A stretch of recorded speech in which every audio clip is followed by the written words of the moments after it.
그 다음에 이제 앞으로 딱 30일 대선 불복 트럼프가 뭘 할지 아무도 모른다. 라고 해서 요즘, 그 인드라가 지난 방송에 했던 계엄령 특파 위주로 가는 분위기다. 예, 트럼프가. 그래서 이러한 것은 그래서 일부 특파분들이나 이제 계엄령 특파들이야 말할 나위 없고 일부 특파 분들도 역전되는 거 아니냐라고 말씀들 하시는데 그럴 일이 일어날 확률이라고는 0.0001%다 라고 인드라가 자신 있게 말씀드릴 수 있겠습니다. 지금 이러한 트럼프에게 이렇게 하는 건 역시 인드라는 역정보, 국유본이 트럼프 쿠슈너 이번에 사면됐죠. 쿠슈너 어제 방송에서 말했던 트럼프의 사위이자 유대인인 쿠슈너 아버지를 사면했잖아요. 인드라는 쿠슈너를 통해서 국유본이 역정보를 주고 있다고 거의 보기 때문에 일부에서는 지금 트럼프의 정보 라인을 스티브 배넌으로 보기도 하는데 인드라 그 사람이 이제 음모 이론가니까 인드라도 인정하는 음모론 이론가입니다. 하지만은 인드라가 생각하는 핵심 라인은 정보 라인은 쿠슈너이기 때문에 쿠슈너를 통해서 국유본이 역정보를 주고 있다.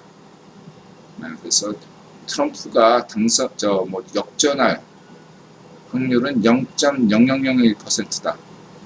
자신 있게 말씀드릴 수 있고요.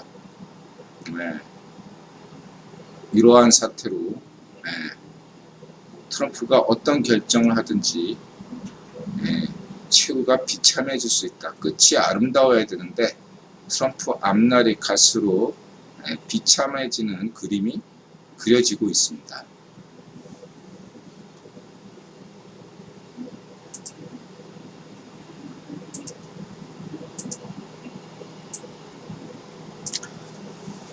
아무도 모르지만 국유본은 압니다. 어떻게 될지. 그리고 인드라도 알겠습니다. 어떻게 될지. 트럼프 국방수권법 거부권, 한국, 독일, 미군 철수 제약은 위헌. 바이든은 동맹이고 강화. 주한미군 계속 주둔한다. 조건 걸 수가 없는 혈맹관계다라는 것을 강조하는 것이 바이든이라면 우리가 이제 트럼프가 주한미군 철수를 하지 않을 것이다. 다만 방위비 분담금 그것을 더 많이 받기 위한 거라고 여러분들이 오해하시는데 물론 그런 면도 있죠. 승부사니까 장사꾼이니까 그런 면도 분명히 있습니다만 이 지금 트럼프를 지지하는 그 계엄령 특파들의 어떤 음모 이론 속에는 그 전 세계 미군 철수가 있습니다. 전 세계 미군 철수, 미국 고립주의라고 하죠. 그런 얘기를 트럼프가 하고 있어요. 전 세계 미군들을 본국으로 본토로 다 불러들여야 된다. 이런 원칙이 있는 겁니다. 더더군다나 지금 현재 트럼프를 지지하는 세력이 그러한 말하자면 계엄령 특파라면은 그 사람들의 얘기에 더 무게를 둘 수밖에 없다라는 거죠. 저지르는 겁니다. 참고하시고요. 그래서 상당히 어려운 문제가 될 수 있다. 이게 이제 자연과학 같으면 해답이 보이면 솔루션이 되면 그냥 가면 되는데 이 인문학이나 사회학 분야에서는 인간의 하는 일이라는 거죠. 정답이 아니지만 각자의 이해관계가 걸려있고 은원관계가 얽혀있다 이거죠. 그래서 이것을 어떻게 보느냐는 굉장히 힘든 문제가 되겠습니다. 예를 들면은 일제하에 만약에 일제가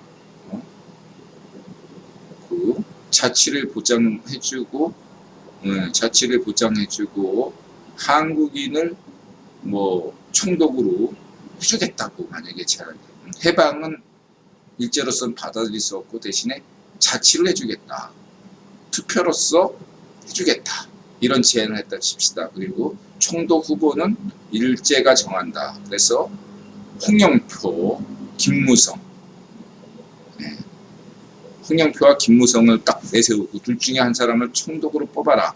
대신 선거 시스템을 투명하게 해주겠다. 대신 한국의 해방이라는 것을 주장을 철회해라 라고 얘기한다면 여러분 어떻게 하시겠습니까? 해방이 됐을 때 반탁과 신탁 문제, 굉장히 힘든 문제죠. 국유본의 의도가 있는 건데 여기에 대해서 반탁 신탁, 당시에 여러분이 그 당시에 살고 있는 분들이라면 반탁을 하겠습니까? 신탁을 하겠습니까? 굉장히 어려운 문제고 국제 정세를 많이 이해를 해야 됩니다. 그래서 인드라가 국제 정세가 중요하다, 반탁 신탁을 내부 문제로만 본다면 뭐 어떻게 보면 명쾌하죠. 조금 반탁해야겠죠. 어떻게 보면 국내로만 보면.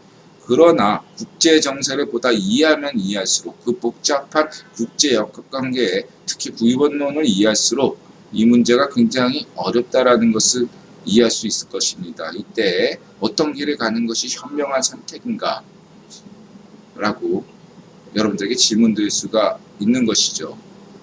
때로는 그것 의도를 알면서도 예를 들면 여러분이 김구 선생 지지자라면 반탁 끝까지 가야겠죠. 그런 면도 뭐 부정할 수 없겠습니다. 또한 북한에서 예를 들면 해방 정국의 민본자라고 할 수 있는 조만식 선생이 있고 저쪽은 반쪽 일성이 있단 말이에요. 반쪽 일성과 조만식 선생 그렇게 해놓고서 소련군이 투표 사기를 했단 말이에요. 투표 부정선거를 해서 반쪽 일성을 당선시켰어요. 그래서 민본자를 조만식 선생을 죽였죠. 그러한 데서 이거를 또 어떻게 봐야 될 것인가, 이런 점들. 그래서 이러한 것들은 인내심이 필요하다라고 할 수 있겠습니다. 이승만 대통령, 이승만 정부가 부분적으로 부족할지언정 북체제보다 남체제, 이승만 이승만 내각은 100% 독립투사들로 구성되었고 반면에 반쪽일성 내각은 친일파들이 오늘날 반정유당처럼 친일파들이 득세한 정부였죠. 그러한 됨에도 불구하고 이승만 정부에게도 부족한 점이 있었습니다.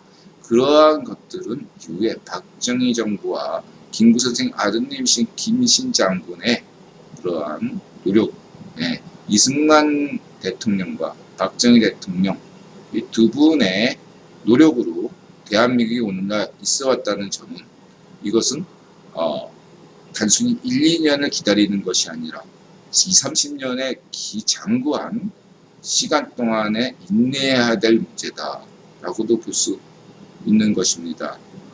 중요한 것은 우리에게 안보가 얼마나 중요한가를 여러분들이 인식해야 된다는 거죠. 안보를 포기하고 마치 이제 국영원이 우리에게 선택지를 주는 것 같은 느낌이 많이 들고 있습니다. 물론 우리는 안보도 튼튼히 하고 한미동맹도 강화시켜야 되는 동시에 자유민주주의를 지키기 위해서 투표 부정도 없애야 되겠죠. 근데 투표 부정과 대한민국 안보 중에 선택하라고 마치 국유원이 이렇게 하는 정세 속에서는 여러분들은 어떤 것을 선택하시겠습니까? 이런 점들에 대해서 인드라는 78대 22로 보는 것입니다. 어느 하나를 포기할 수가 없죠. 둘 다 대한민국 안보도 지키고 그 다음에 자유민주주의도 지켜야 되겠죠. 근데 둘 다 가지면 좋겠지만 우리가 힘이 없기 때문에 그렇죠. 그렇기 때문에 힘을 길러야 되고 그러기 위해서는 어떠한 방법이 현명한 길인가를 봤을 때 안보가 우선이겠죠. 현 시점에서는 78대 22로 예, 그렇다고 해서 투표 부정, 자유민주주의를 부정할 수가 없죠. 그렇기 때문에 안보를 78로 보되 자유민주주의를 22로 보는 그런 길로 가면서 안보가 점점 튼튼해지고 안정화되면 시간이 지나면은 다시 국제 정세와 국내 정세가 자유민주주의에 대한 논의가 뜨거워지면서 투표 부정에 대해서 투표 사기에 대한 부분도 부각될 수밖에 없다 라고 인드라가 강조드리지 않을 수 없습니다.